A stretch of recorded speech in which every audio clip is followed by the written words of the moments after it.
ਮਾਮਲਾ ਕੀ ਹੈ? ਤੁਸੀਂ ਪਹਿਲਾਂ ਵੀ ਧਰਨਾ ਲਾ ਕੇ ਬੈਠੇ ਸੀ, ਅੱਜ ਫਿਰ ਧਰਨਾ ਲਾ। ਸਰਕਾਰ ਇੱਕ ਪਾਸੇ ਤਾਂ ਕਹਿੰਦੀ ਹੈ ਸਵੱਛ ਭਾਰਤ ਅਭਿਆਨ ਕਿ ਤੁਸੀਂ ਸਾਫ਼ ਸਫਾਈ ਰੱਖੋ, ਅਸੀਂ ਤੁਹਾਡੀ ਮਦਦ ਕਰਾਂਗੇ, ਤੇ ਦੂਜੇ ਪਾਸੇ ਇਹੀ ਸਰਕਾਰ ਲੋਕਾਂ ਤੋਂ ਟੈਕਸ ਲੈ ਰਹੀ ਹੈ। ਪਾਣੀ ਦੇ ਅਸੀਂ ਬਿੱਲ ਦੇ ਰਹੇ ਹਾਂ, ਬਿਜਲੀ ਦੇ ਅਸੀਂ ਬਿੱਲ ਦੇ ਰਹੇ ਹਾਂ, ਪ੍ਰੋਪਰਟੀ ਟੈਕਸ ਅਸੀਂ ਦੇ ਰਹੇ ਹਾਂ, ਹਰ ਚੀਜ਼ ਅਸੀਂ ਲਾਇਬਿਲਟੀ ਦੇ ਰਹੇ ਹਾਂ। ਤੇ ਕਿਆ ਸਰਕਾਰ ਹੁਣ ਸਾਡੇ ਤੋਂ ਕੂੜੇ ਦੇ ਵੀ ਪੈਸੇ ਲਊਗੀ? ਚੰਡੀਗੜ੍ਹ ਦੇ ਵਿੱਚ ਧਾਰਾ 144 ਲਗਾਈ ਗਈ ਹੈ। ਦੂਜੇ ਪਾਸੇ 15 ਅਗਸਤ ਦੀਆਂ ਵੱਡੀਆਂ ਤਿਆਰੀਆਂ ਕੀਤੀਆਂ ਜਾ ਰਹੀਆਂ। ਲੱਗਦਾ ਕਿ ਆਜ਼ਾਦ ਸੋਚ ਦੇ ਦੇਸ਼ ਵਿੱਚ ਰਹਿ ਰਹੇ ਹੋ ਤੁਸੀਂ। ਇਹ ਕਹਿੰਦੇ ਵੀ ਤੁਸੀਂ 4 ਤੋਂ ਵੱਧ ਲੋਕ ਇਕੱਠੇ ਨਹੀਂ ਹੋ ਸਕਦੇ, ਤੇ ਮੈਂ ਇਹਨਾਂ ਨੂੰ ਪੁੱਛਣਾ ਚਾਹੁੰਦਾ ਵੀ ਜਦੋਂ ਤੁਸੀਂ ਝੰਡਾ ਫਹਿਰਾਓਗੇ ਕਿਆ ਉੱਥੇ 4 ਹੀ ਲੋਕ ਹੋਣਗੇ? ਕਿਆ ਉੱਥੇ ਜਿਹੜੀ ਪਬਲਿਕ ਹੋਊਗੀ ਉਹ ਭਾਰਤ ਦੀ ਜਾਂ ਚੰਡੀਗੜ੍ਹ ਦੇ ਰਹਿਣ ਵਾਲੇ ਲੋਕ ਨਹੀਂ? ਜੇ ਇਹ ਸਰਕਾਰ 144 ਲਾ ਕੇ ਤੇ ਦੂਜੇ ਪਾਸੇ ਝੰਡਾ ਚੜਾਉਣ ਦਾ ਦਿਖਾਵਾ ਕਰਨਾ ਚਾਹੁੰਦੀ ਹੈ, ਮੇਰੇ ਹਿਸਾਬ ਨਾਲ ਮੈਂ ਮੰਨਦਾ ਕਿ ਇਹ ਸਾਡੀ ਆਜ਼ਾਦੀ ਨਹੀਂ।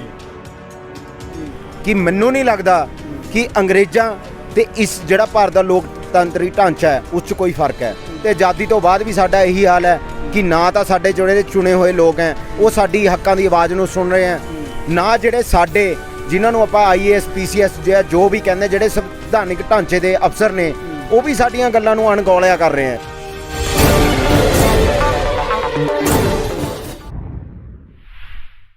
ਸਤਿ ਸ੍ਰੀ ਅਕਾਲ ਜੀ, ਤੁਸੀਂ ਦੇਖ ਰਹੇ ਹੋ HN1 ਨਿਊਜ਼ ਚੈਨਲ। ਜਦੋਂ ਚੰਡੀਗੜ੍ਹ ਵਸਾਇਆ ਗਿਆ ਤਾਂ ਉਸ ਟਾਈਮ ਦੇ ਵਿੱਚ 50 ਪਿੰਡ ਚੰਡੀਗੜ੍ਹ ਦੇ ਉਜਾੜੇ ਗਏ ਸੀ, ਜਿਸ ਦੇ ਵਿੱਚ ਕਿ 28 ਪਿੰਡ ਉਜਾੜ ਕੇ ਚੰਡੀਗੜ੍ਹ ਵਸਾਇਆ। 22 ਪਿੰਡ ਅਜੇ ਵੀ ਜਿਹੜੇ ਚੰਡੀਗੜ੍ਹ ਦੇ ਵਿੱਚ ਮੌਜੂਦ ਨੇ, ਤੇ 22 ਪਿੰਡਾਂ ਦੀ ਕੀ ਤਰਸਯੋਗ ਹਾਲਤ ਹੈ ਉਸ ਲਈ ਜੇ ਗੱਲ ਕਰੀਏ ਤਾਂ ਹਰ ਪਿੰਡ ਦੇ ਲੋਕ ਕਈ ਵਾਰ ਧਰਨੇ ਜਿਹੜੇ ਆਪਣੇ ਕੰਮਾਂ ਲਈ ਲਗਾਉਂਦੇ ਨੇ। ਤਾਂ ਪਿਛਲੇ ਦਿਨੀ ਵੀ ਖੁੱਡਾ ਲਾਹੌਰਾ, ਖੁੱਡਾ ਜੱਸੂ ਜੋ ਕਿ ਚੰਡੀਗੜ੍ਹ ਦਾ ਇੱਕ ਪਿੰਡ ਹੈ, ਉੱਥੇ ਜਿਹੜਾ ਆਪਣੀ ਸਮੱਸਿਆ ਨੂੰ ਲੈ ਕੇ ਧਰਨਾ ਪ੍ਰਦਰਸ਼ਨ ਕੀਤਾ ਗਿਆ ਸੀ। ਅੱਜ ਫਿਰ ਇੱਕ ਧਰਨਾ ਪ੍ਰਦਰਸ਼ਨ ਕੀਤਾ ਗਿਆ। ਚੰਡੀਗੜ੍ਹ ਪ੍ਰਸ਼ਾਸਨ ਦੇ ਖਿਲਾਫ ਨਾਅਰੇਬਾਜ਼ੀ ਕੀਤੀ ਗਈ ਹੈ। ਤਸਵੀਰਾਂ ਤੁਹਾਨੂੰ ਦਿਖਾ ਰਹੇ ਹਾਂ ਸਿੱਧੀਆਂ ਕਿ ਕਿਵੇਂ ਜਿਹੜੇ ਲੋਕ ਸੜਕਾਂ ਦੇ ਉੱਤੇ ਉਤਰੇ ਹੋਏ ਨੇ, ਤੇ ਉਹਨਾਂ ਦਾ ਕਹਿਣਾ ਹੈ ਕਿ ਸਾਡੀਆਂ ਜਿਹੜੀਆਂ ਮੰਗਾਂ ਨੇ ਉਹ ਚੰਡੀਗੜ੍ਹ ਪ੍ਰਸ਼ਾਸਨ ਪੂਰਾ ਨਹੀਂ ਕਰ ਰਿਹਾ। ਤਾਂ ਇਸ ਨੂੰ ਲੈ ਕੇ ਤੁਸੀਂ ਤਸਵੀਰਾਂ ਦੇਖ ਸਕਦੇ ਹੋ ਕਿ ਕਿਵੇਂ ਅੱਜ ਲੋਕਾਂ ਨੂੰ ਚੰਡੀਗੜ੍ਹ ਦੇ ਇੰਨੇ ਵੱਡੇ ਸ਼ਹਿਰ ਦੇ ਵਿੱਚ ਵੀ ਆਪਣੀ ਮੰਗਾਂ ਨੂੰ ਲੈ ਕੇ ਧਰਨੇ 'ਤੇ ਬੈਠਣਾ ਪਵੇ। ਤਾਂ ਬਹੁਤ ਸ਼ਰਮ ਵਾਲੀ ਗੱਲ ਹੈ ਕਿ ਜਦੋਂ ਇਹਨਾਂ ਦੇ ਪਿੰਡ ਵੀ ਉਜਾੜ ਦਿੱਤੇ, ਦੂਜੇ ਪਾਸੇ ਸਹੂਲਤਾਂ ਤੋਂ ਜਿਹੜੇ ਵਾਂਝੇ ਵੀ ਨੇ। ਤੇ ਗੱਲਬਾਤ ਕਰਦੇ ਹਾਂ, ਸਾਡੇ ਨਾਲ ਇੱਥੋਂ ਦੇ ਜਿਹੜੇ ਲੀਡ ਕਰ ਰਹੇ ਨੇ ਉਹ ਨਾਲ ਨੇ, ਤੇ ਗੱਲਬਾਤ ਕਰਦੇ ਹਾਂ। ਬਾਈ ਜੀ, ਮਾਮਲਾ ਕੀ ਹੈ? ਤੁਸੀਂ ਪਹਿਲਾਂ ਵੀ ਧਰਨਾ ਲਾ ਕੇ ਬੈਠੇ ਸੀ, ਅੱਜ ਫਿਰ ਧਰਨਾ ਲਾਤਾ। ਪਹਿਲਾਂ ਤਾਂ ਜੀ ਮੈਂ ਸਤਿ ਸ਼੍ਰੀ ਅਕਾਲ ਸਾਰੇ ਮੀਡੀਆ ਥਰੂ ਇਹ ਗੱਲ ਦੱਸਣਾ ਚਾਹੁੰਦਾ ਕਿ ਇਹ ਰੋਜ਼-ਰੋਜ਼ ਸਾਡਾ ਧਰਨੇ ਲਾਉਣ ਦਾ ਜਿਹੜਾ ਮਕਸਦ ਹੈ, ਕਾਰਨ ਕੀ ਹੈ? ਇਹਨਾਂ ਨੇ ਪਿੰਡਾਂ ਨੂੰ ਮਰਜ ਕੀਤਾ ਆਪਣੇ 'ਚ ਕਾਰਪੋਰੇਸ਼ਨ 'ਚ ਕਿ ਅਸੀਂ ਤੁਹਾਨੂੰ ਬਿਹਤਰ ਸਹੂਲਤਾਂ ਪੰਚਾਇਤਾਂ ਨਾਲ ਦੇਵਾਂਗੇ। ਪਰ ਅੱਜ ਦੇ ਟਾਈਮ 'ਚ ਜਿਹੜੀ ਸਮੱਸਿਆ ਇੱਥੇ ਚੱਲ ਰਹੀ ਹੈ, ਨਾ ਤਾਂ ਸਾਡੇ ਕੋਲ ਰੋਡਸ ਨੇ, ਨਾ ਸਾਡੇ ਕੋਲ ਸੀਵਰੇਜ ਦਾ ਪ੍ਰੋਪਰ ਇਹਨਾਂ ਨੇ ਕੰਸਰਨ ਹੈ ਕਿ ਸੀਵਰੇਜ ਦਾ ਕੋਈ ਸਾਫ਼ ਸਫਾਈ ਦਾ ਇਹਨਾਂ ਮੇਨਟੇਨੈਂਸ ਦਾ ਕੋਈ ਨਹੀਂ ਹੈ। ਉੱਪਰੋਂ ਬਾਰਿਸ਼ ਦਾ ਮੌਸਮ ਹੈ, ਸਾਰੀਆਂ ਚੀਜ਼ਾਂ ਦਰੁਸਤ ਨਹੀਂ ਹੈਗੀਆਂ। ਪੀਣ ਵਾਲੇ ਪਾਣੀ 'ਚ ਵੀ ਗੰਦਾ ਪਾਣੀ ਮਿਕਸ ਹੋ ਕੇ ਆ ਰਿਹਾ। ਅੱਜ ਜਿਹੜਾ ਸਾਡਾ ਮੁੱਦਾ ਹੈ ਉਹ ਹੈ ਗਾਰਬੇਜ ਦਾ ਮੁੱਦਾ। ਇਹਨਾਂ ਨੇ ਕੀ ਕਰਿਆ ਕਿ ਇੱਕ ਢਾਲ ਬਣਾ ਕੇ ਟੈਕਸ ਨੂੰ ਕਲੈਕਟ ਕਰਨ ਵਾਸਤੇ ਇੱਕ ਗਾਰਬੇਜ ਦੇ ਚਾਰजेस ਜਿਹੜੇ ਹੈਗੇ ਸਾਨੂੰ ਸਾਰਿਆਂ ਨੂੰ ਫਰੇਮ ਕਰਤੇ।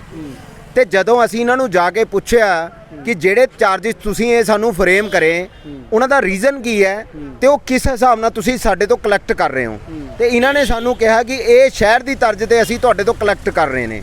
ਅਸੀਂ ਇਹਨਾਂ ਨੂੰ ਕਿਹਾ ਕਿ ਸਰ ਜੇ ਸ਼ਹਿਰੀਕਰਨ 'ਚ ਕਿਆ ਤੁਸੀਂ ਸਮਝਦੇ ਹੋ ਕਿ ਪਿੰਡਾਂ ਦੇ ਵਿੱਚ ਸਾਰੀਆਂ ਸਹੂਲਤਾਂ ਸਾਡੇ ਕੋਲ ਹੈਗੀਆਂ ਨੇ?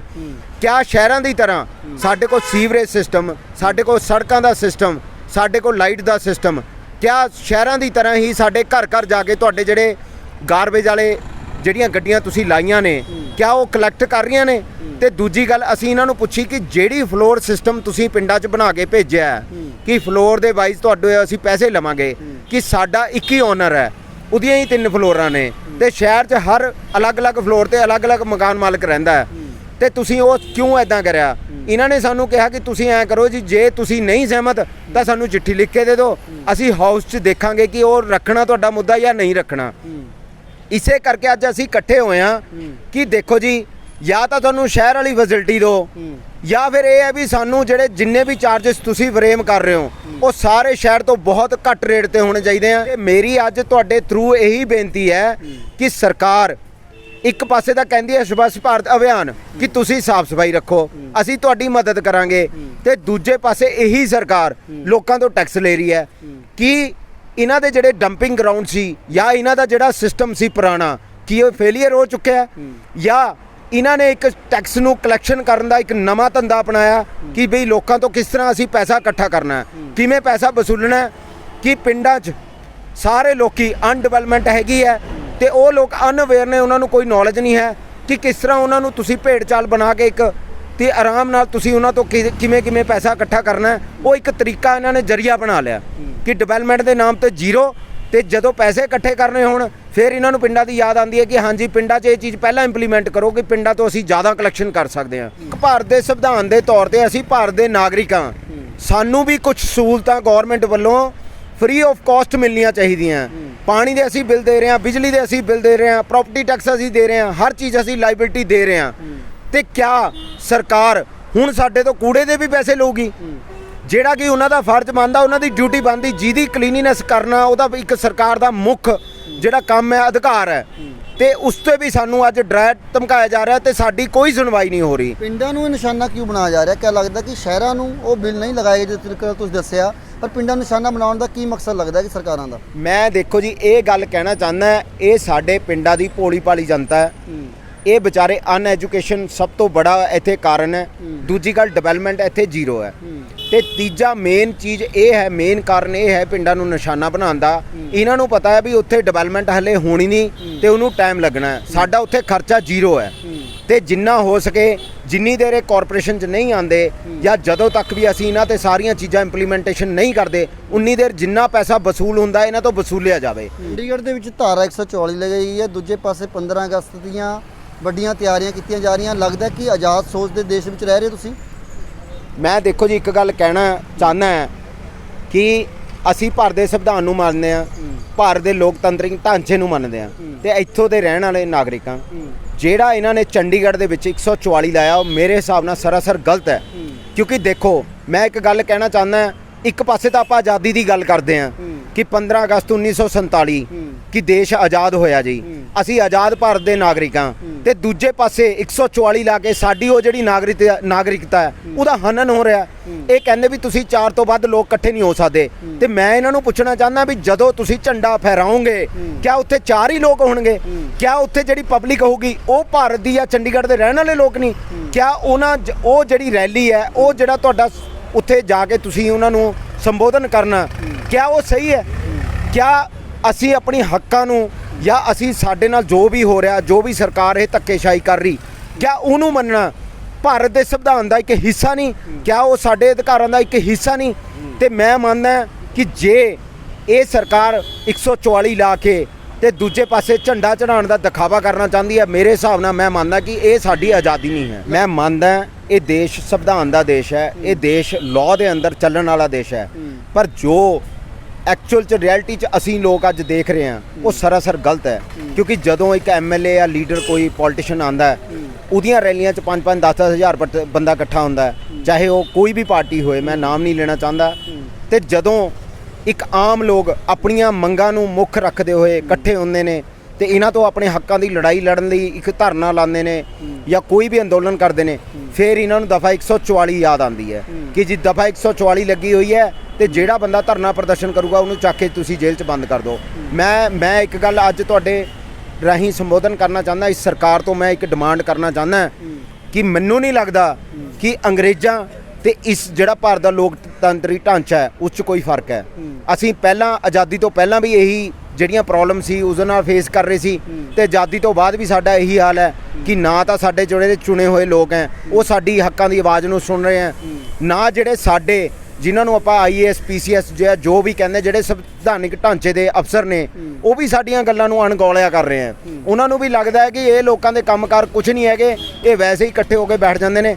ਤੇ ਮੈਂ ਉਹਨਾਂ ਅਫਸਰਾਂ ਤੱਕ ਜਿਹੜਿਆਂ ਦੀ ਡਿਊਟੀ ਸਰਕਾਰ ਨੇ ਲਾਈ ਹੈ ਕਿ ਜਿਹੜਿਆਂ ਦਾ ਮੁੱਖ ਕੰਮ ਹੈ ਸਾਨੂੰ ਗ੍ਰੀਵੈਂਸ ਦੇਣਾ, ਜਿਨ੍ਹਾਂ ਦਾ ਮੁੱਖ ਕੰਮ ਹੈ ਮੌਕੇ ਤੇ ਆ ਕੇ ਲੋਕਾਂ ਦੀ ਤਸੱਲੀ ਕਰਾਉਣਾ, ਉਹਨਾਂ ਦਾ ਹਾਲ ਚਾਲ ਪੁੱਛਣਾ, ਉਹਨਾਂ ਦੀ ਕੋਈ ਵੀ ਪ੍ਰੋਬਲਮ ਹੈ ਉਹਨੂੰ ਆ ਕੇ ਸੋਲਵ ਕਰਨਾ, ਉਹਦੇ ਨਾਮ ਤੇ ਸਰਕਾਰ ਵੀ ਚੁੱਪ ਹੈ ਤੇ ਉਹਦੇ ਨਾਮ ਤੇ ਜਿਹੜੇ ਉਹ ਅਫਸਰ ਨੇ ਉਹ ਵੀ ਆਪਣੀ ਚੁੱਪੀ ਬੈਠ ਕੇ AC ਲਾ ਕੇ ਆਪਣੇ ਕਮਰਿਆਂ 'ਚ ਬੈਠੇ ਹੋਏ ਨੇ। ਤੁਹਾਡੀ ਮੰਗਾਂ ਜੇ ਨਹੀਂ ਪੂਰੀਆਂ ਹੁੰਦੀਆਂ, ਇਹ ਜਿਹੜਾ ਚਾਰਜ ਲਗਾਇਆ ਗਿਆ ਵੱਧ ਚਾਰਜ ਜੇ ਨਹੀਂ ਪੂਰਾ ਹੁੰਦਾ ਤਾਂ ਅਗਲਾ ਸੰਘਰਸ਼ ਕੀ ਹੈ?